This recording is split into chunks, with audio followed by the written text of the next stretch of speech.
रे बैरी तू मन जैत खामला, हीरोपुरी जैसे पावन धामला, काटे रे बैरी तू मन जैत खामला, पीठ पाछू से कर तू मनवारला।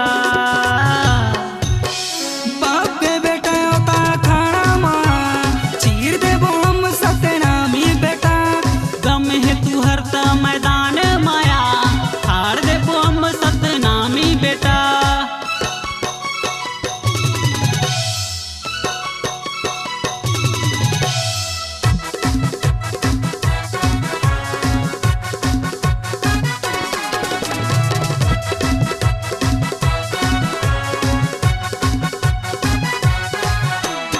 आँखी देखा ही कौन छाती देखा ही, ये माटी के खाथों कसम, ऐलान कर दे डंका बजा दे छेड़ दे ऐलान जंग, ऐलान कर दे डंका बजा दे छेड़ दे ऐलान जंग।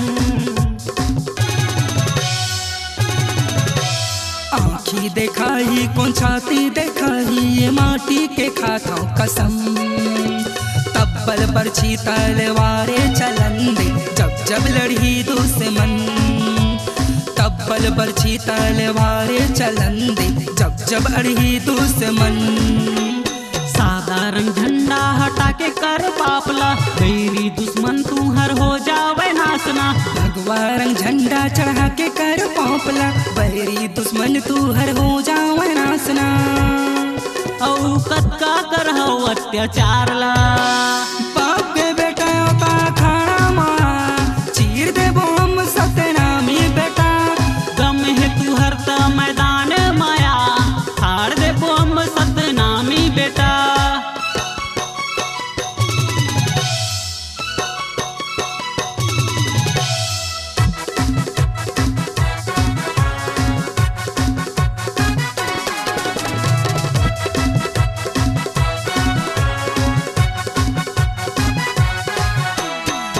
बलिदानी गुरु बालक दास संग मसरहा जोधाई, और बांधा मलड़िच लड़ाई, और बांधा मलड़िच लड़ाई, और बांधा मलड़िच लड़ाई, और बांधा मलड़िच लड़ाई। कब तक सही हो अत्याचार जुलुम, अब जागो सतनामी भाई, हमला जितना हवे ये लड़ाई, हमला जितना हवे ये लड़ाई, हमला जितना हवे ये लड़ाई, हमला जितना हवे ये लड़ाई।